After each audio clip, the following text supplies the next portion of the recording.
現在是早上的5點半，我準備去成都的所謂的勞務市場去看一下。2023年12月4日，這是我第一次來到成都。清晨5點，街上特別寒冷。我前往成都萬柳勞務市場，聽說這裡天還沒有亮，就有幾百上千人在清晨的寒風中，只為等一份工作。大清早的，已經看到各色人等拎着大包小包，朝着那個方向走了。實際上，今天是2025年11月，這集成都的影片拍於接近2年前。那麼當時拍完以後就一直沒有剪輯，直到今天我才第一次看到這些畫面，忽然有種歲月如梭的感覺，往日曾有的青澀和稚氣、懵懂好奇，到今天好像已不太一樣。這才不由想到，在路上的時間又過去2年了。哇塞，這場面太壯觀了吧！我從來沒見過這麼……現在早上的5點30。然後呢，據說這裡人最多的時候呢，可能大早上的就有幾千人在這裡等待這個派活，攬一些小工這樣子。你會感覺哈，這3更半夜的，然後呢，這些早餐攤呢已經開得熱鬧鬧的。司機收款2元。我買3塊錢的呀。好。吃啥菜狗？要2個雞蛋。2個雞蛋。來。鸡蛋面條超市。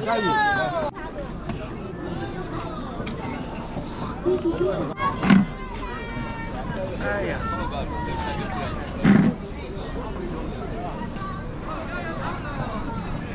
！5塊錢的一個抄手，還挺多的這個分量。那這裡有這個香菜、辣椒跟青椒。司機收款2元。我要一個馒頭。好。大姐，您早上幾點出攤的？早上啊，早上3點多。3點多，這裡就有人了呀。司機收款3元。我在網上看到有資料說，萬柳路是成都最大的建築工地勞務市場，因為這一片地區是拆遷區域，板房城鄉結合部，南邊呢是有大量的新的樓盤。通常凌晨5點左右，這裡人最多的時候呢，已聚集了數千名工人等待招攬。那麼這些工人大多數為日結工、臨時工，他們主要是进城務工的農民工，以中老年人群為主。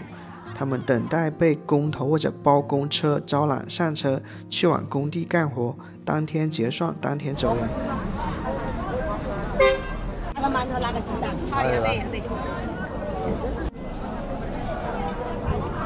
大姐，您早上幾點出攤的？哦，昨天看資料哈，成都呢多年位列这個新1線城市的榜首，是一座繁華的大都市。眼前的情況大概是大多數人都沒有看見過的成都的另一面。其實這種凌晨攬活的情形，其實在成都發生，在中國很多的城市，每天呢都有成百上千的人，天還沒亮就背起工具，拎着飯盒，聚在這樣的勞務市場裡。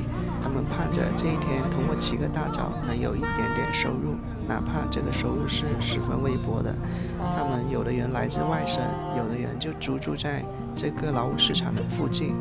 他們可能上有老下有小，年紀呢又比較大了，又沒有特別的技能，在傳統的就業市場，他們並不太受待見。這已經是盡他們所能去為生活打拼的方式了。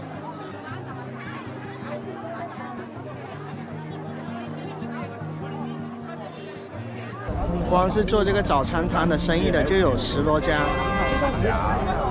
哎，好，來了。加個酸的6塊，還有酸的3塊。再給我2碗湯圓。好，來2個饅頭。大部分人呢是點2塊錢的湯圓，它裡面有10個，然後就加一點糖。有一些可能點3塊錢的，再加一個雞蛋這樣子。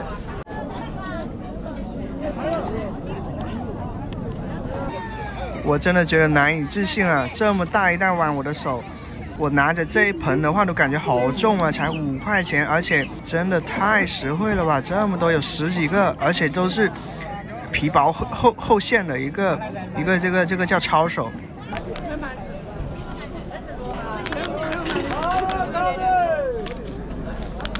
可見的話，這裡是重這個老百姓的生意的，他就是真正要做到有性價比。那麼每天來這裡等工的一些工人呢，才會去你那裡消費，薄利多銷這樣子。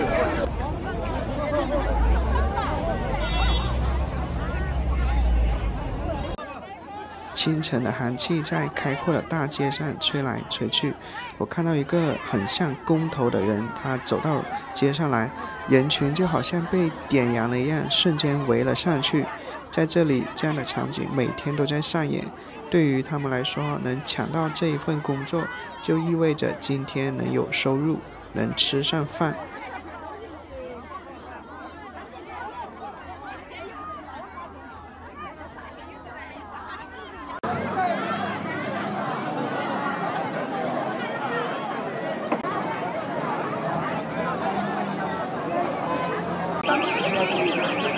跟那个是吧？进不了几个。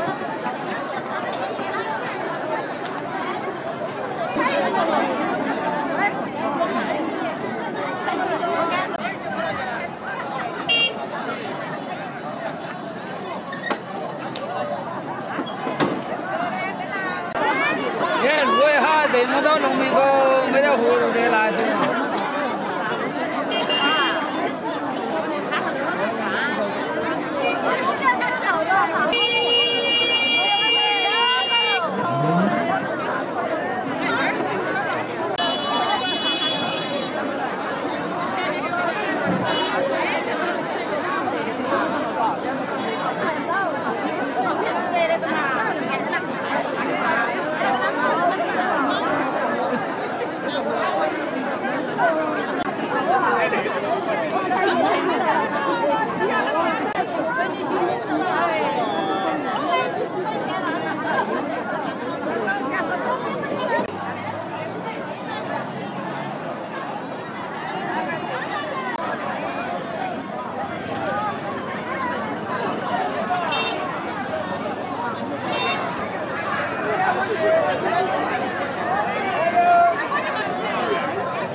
拍攝那天的許多細節我都記不清楚，但我記得有一個男的走到我跟前，他說很多人找不到工作，已經心情不好了，你再拍的話可能有人逮着你打你的。我心裡想，我過來記錄是為了讓社會關注到這個群體，了解到大家的困境的，所以當他那麼對我說的時候，我還挺出乎意料的。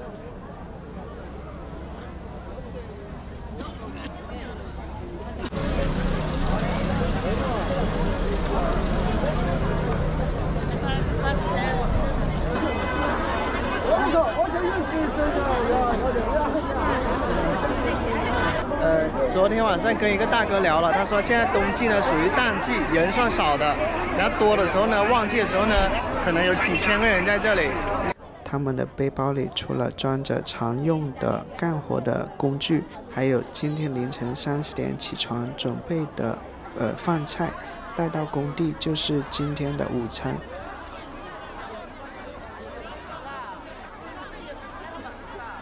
我看了一下，像我這樣年紀的，好像是沒有的。我站在這裡呢，居然有人過來問我是不是招人。很多人呢，如果7點鐘，最晚8點鐘，如果說沒有找到的話呢，就會往回走了，因為那個時間段再找不到的話，應該就沒有這人招工的再過來找了。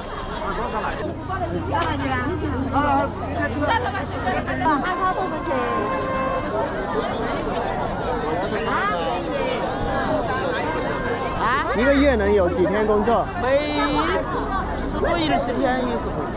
這裡有老闆來了，所以呢，人們就蜂擁上去哦。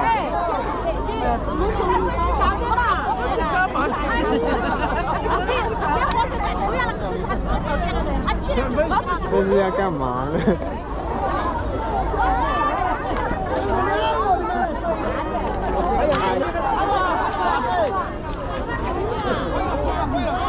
在走掉。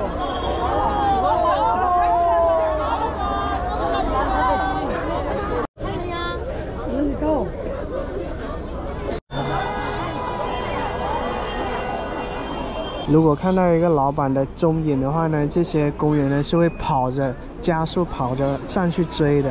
這個老板像是被圍堵着一樣，然後呢，那些工人呢就像是搶錢一樣哈，好像不用幹活一樣。現在呢是7點21了，人還是挺多的。我早上剛來的時候呢就聽不太懂哈，他們說沒活路了，我沒聽懂沒活路是什麼意思啊。後來我才理解過來，沒活路就是指沒活了，就不要拍，因為拍的話呢發上去的話呢更多人知道了，那麼來這裡找工作的人更多，那麼就更找不到工作了。我在這裡。現在呢天已經漸漸亮了哈，這些人還找不到的話呢，基本上8、9成的概率是不可能再找到了。現在已經接近8點了，這些工人呢應該就是還不死心，決定再等一等。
這個音啊，好起的唄。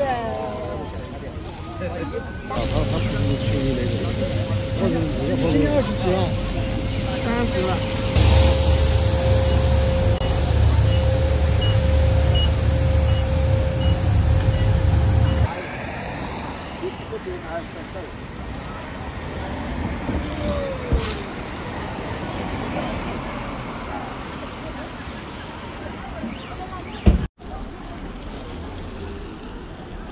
剛才的話呢，看過凌晨10分的成都了。那麼我們現在去看一下白天的成都又是怎麼樣的呢？第一站先去這個最有名的都江堰風景區，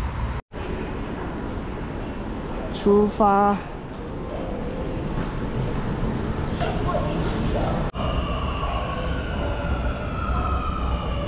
今天早上呢是定了4點鐘的鬧鐘，好累啊最近。成都不愧是大城市哈，它的整個地鐵系統呢，給我感覺跟深圳是一樣的。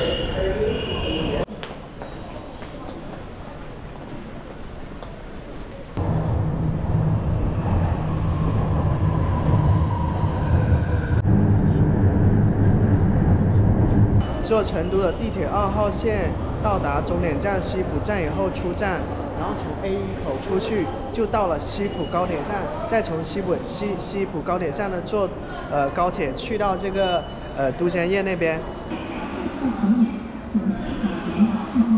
離堆公園。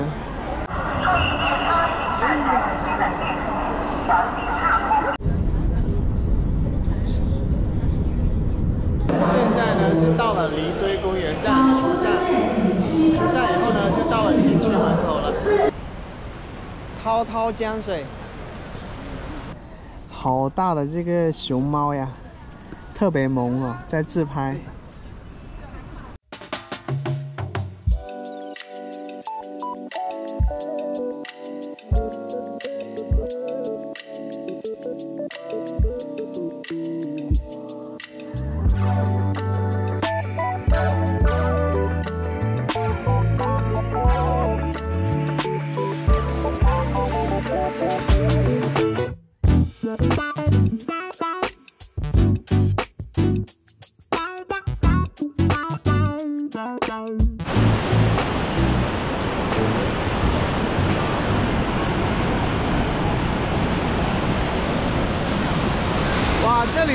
江流特別洶湧澎湃，为什麼會這樣呢？上面寫着灌縣宣化門，因為在秦朝的時候，都江堰呢叫灌縣。當時秦朝派這個李冰父子來成都平原一帶治理這個水流湍急的一個岷江。我現在呢行走在灌縣古城裡面，我要往都江堰的方向行走。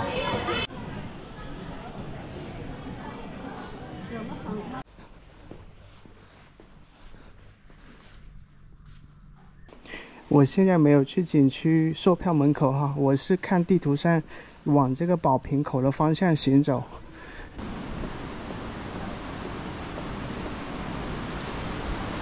寶瓶樓，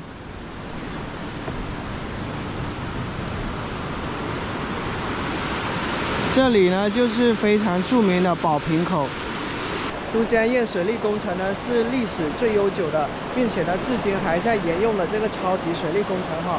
而这个宝瓶口呢，就是当时李冰父子把玉垒山潮出了这么一个大口，然后呢就把岷江分流了，往这个方向分流到了成都平原。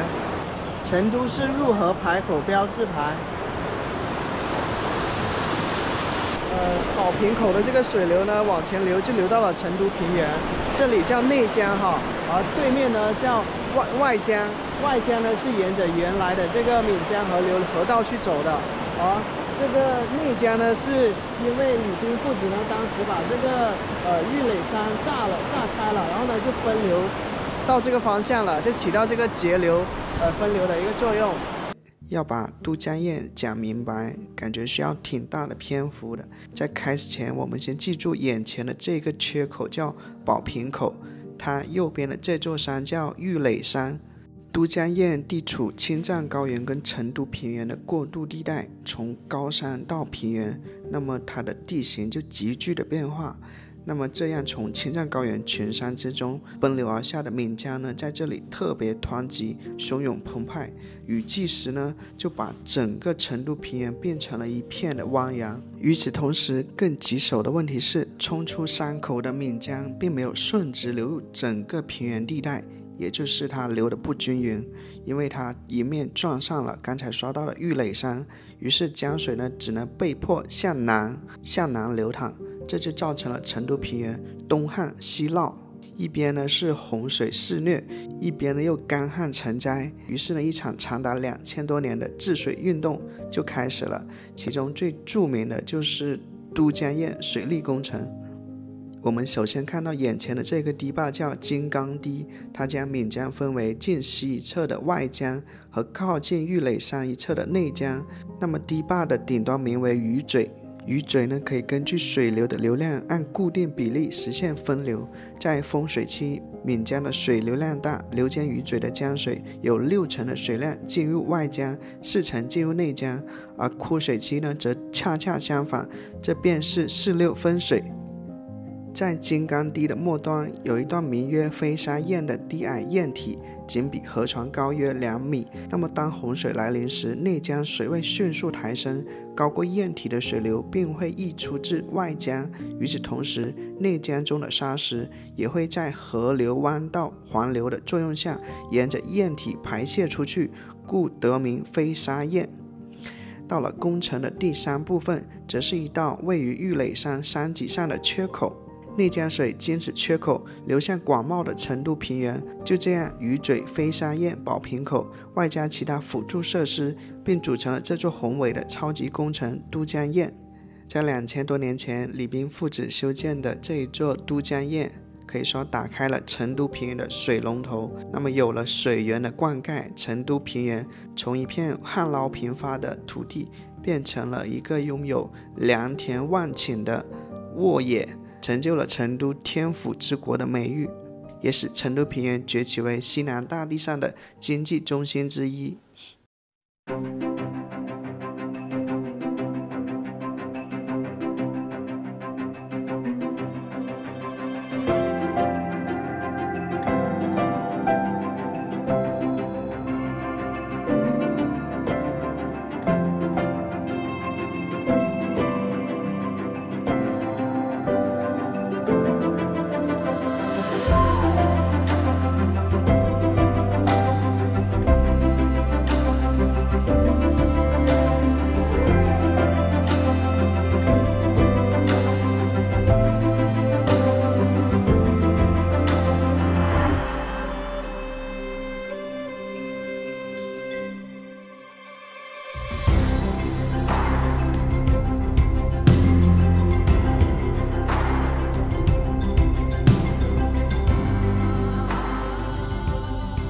才那個寶瓶口那裡呢，右邊呢有一條上山的通道。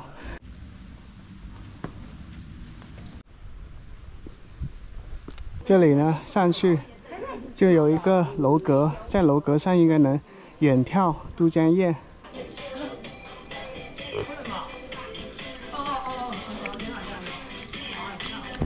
拍個照而已。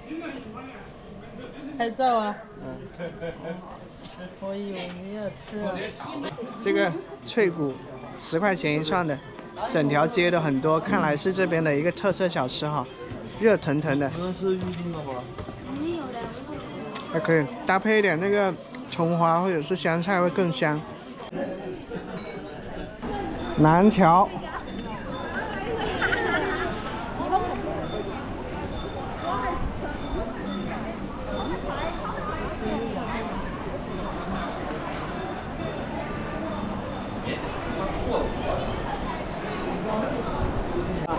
地瓜，你是这個嗎？烤地瓜。的味道，濕的炒蛋。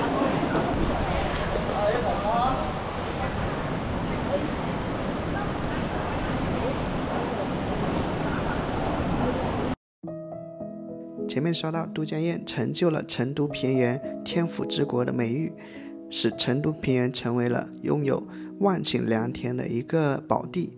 這是因為從寶瓶口流出的內江水呢，又被歷朝歷代的人們一分為二，二分為四，於是有了濮陽河、博條河、走馬河、江安河4條河流在平原呢就發散開來。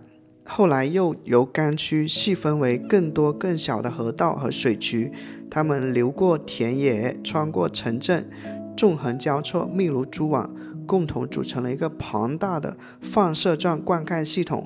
灌溉面積呢，在兩宋時期達到了1300平方千米，比香港的面積還要大。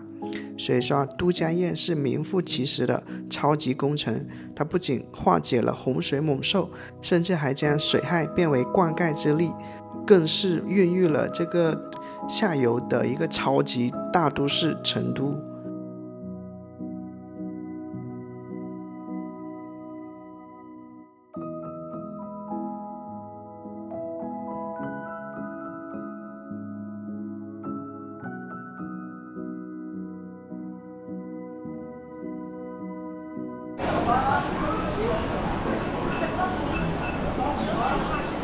有一些挑夫呢，挑着这个炸的油炸的红薯干在這裡賣。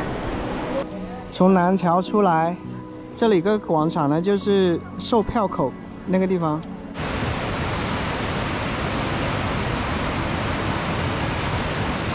在南橋不遠處哈，這些濱江的一個走道呢，散落着一些餐廳，坐落在這個美麗的碧綠的岷江邊。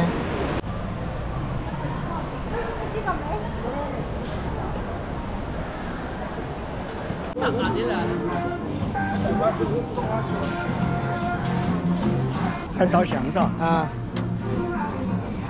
要一碗豆花6塊錢，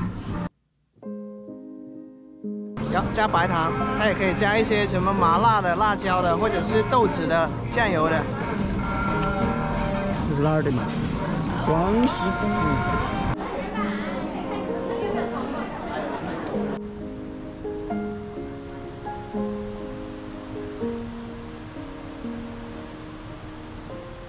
你現在對面哈，以前呢是通過這個沙洲去分流哈，現代了以後呢，它技術變革了，它就通過這種水閘。哇，這銀杏黃了，好美啊！隱映在藍天下。鬥鳥、遛鳥、打牌、安逸啊，巴士。這是一個濱江公園。老人家呢在這裡曬太陽，打牌，非常愜意啊！今天的天氣非常好，然後呢，在太陽底下呢剛好不冷不熱，在陰涼處呢還稍微要穿一件衣服哈。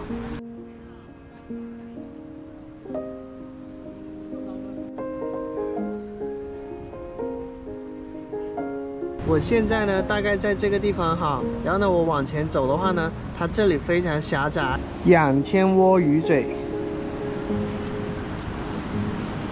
前面狹窄那個地方就叫仰天窩魚嘴，因為很狹窄，它兩邊呢就是岷江分流出來的2條河道。如果站在最狹窄的地方，然後我左右俯視的話，那感覺應該挺妙的。然後呢，不遠處大概就2米的距離哈，然後呢就是這個。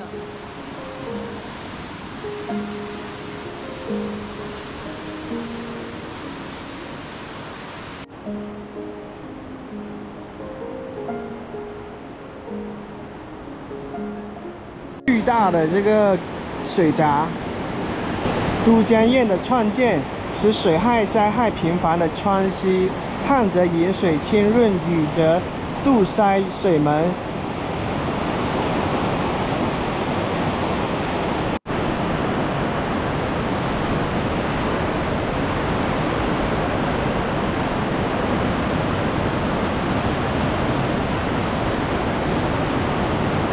可以明顯的看到哈，那邊呢它比較湍急，是因為那邊那個水閘打開了，而這邊呢，它把這個水閘往下探了，遠處呢是有點風平浪靜的感覺，但是一鐵之隔卻是驚濤駭浪，你看着的話，你會感覺有點怕怕的。像這個閘門打開以後呢，這個水流就一馬平川哈，就沒有剛才那個它被阻塞了以後所發出來的那種巨大的撞擊的那個水流聲。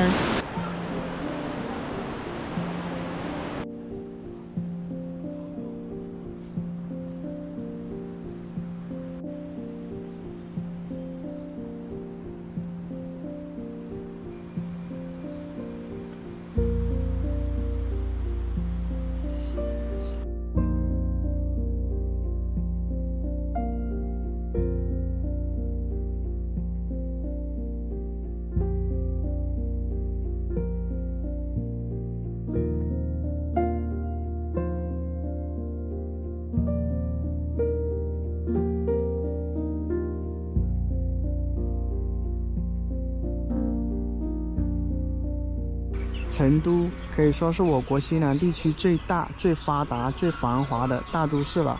但是呢，這座城市由於行色匆匆的大都市所不太兼容的安逸、巴適、鬆弛，而最能體現這種心態的這種生活態度的地方呢，就是成都的茶館。而我對岸的望江樓公園裡面的茶館呢，我們過去看一下。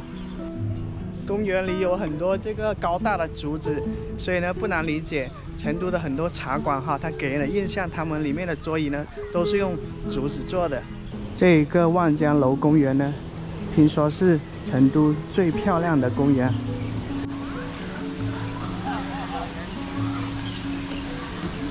遠遠就能聽到麻將聲。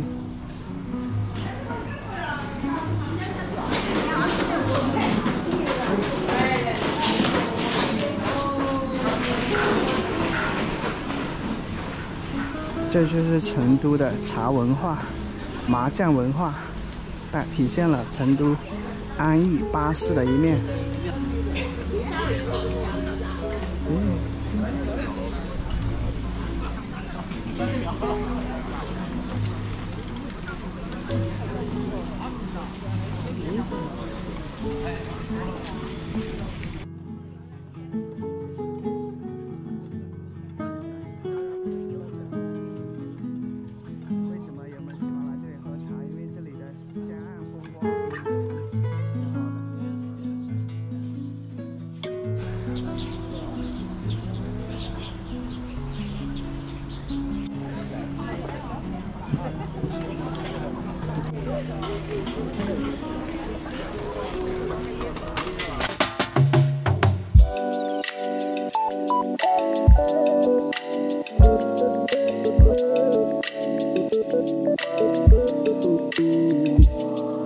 就像落叶，为何却要分開？灰色的天，獨自彷徨。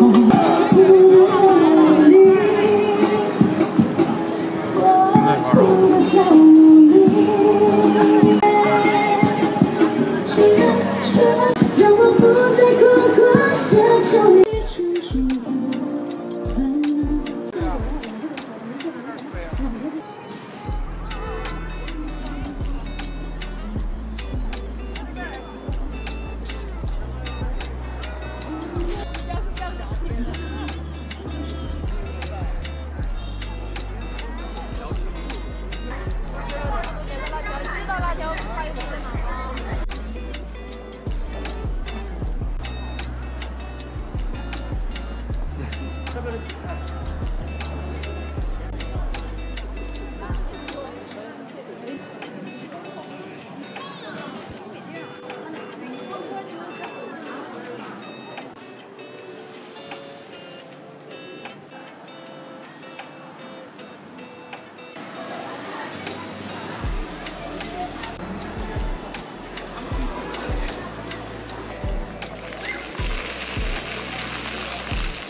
在成都呢，到處都能看到熊猫的元素，所以今天呢，来成都動物園看一下國寶熊貓。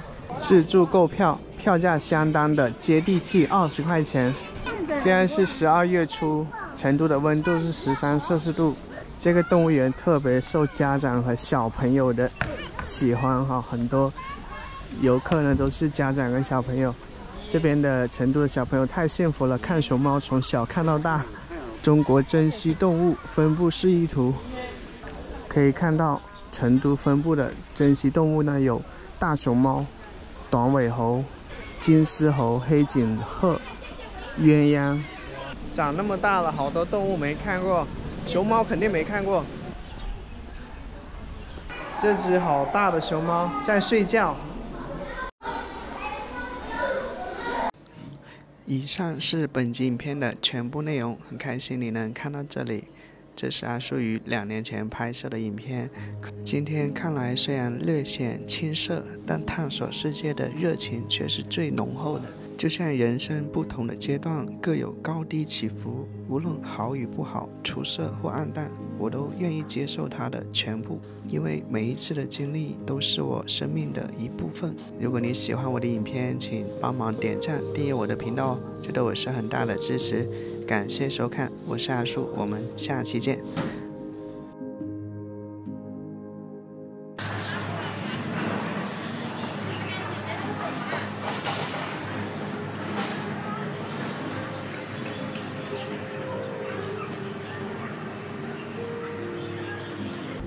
这种在我看来长得最有特点的这个猴叫黑帽玄猴。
叫他們做，今天必須趕大去。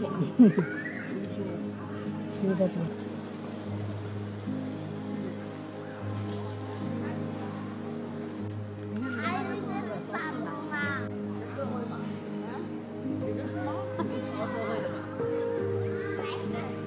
哪邊買呀？那個貓也好看。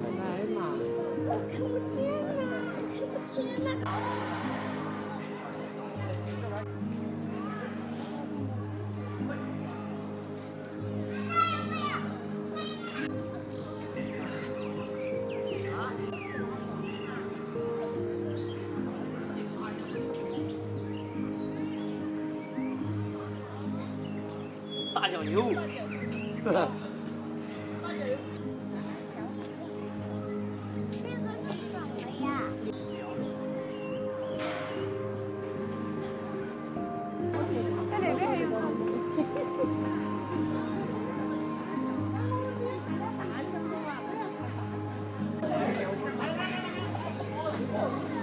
我帮你上去吗？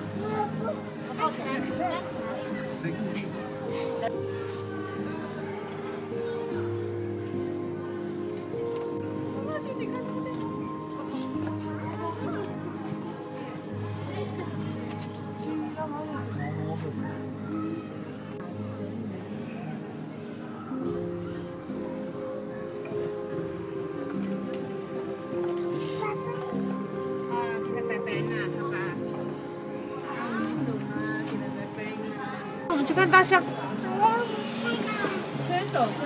哇，老虎哦！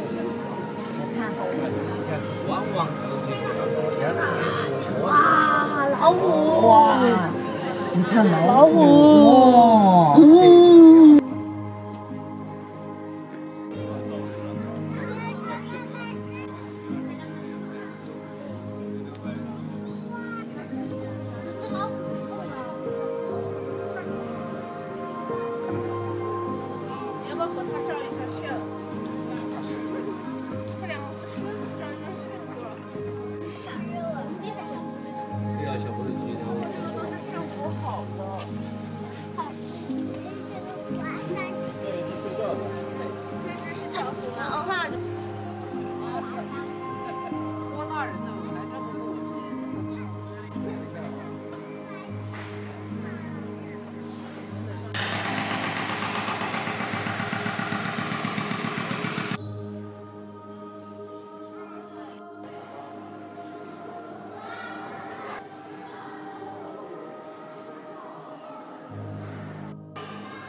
最震撼的就是看到这个斑马了，真的太高了！我听到好几个人路人的震撼的发出，太高了。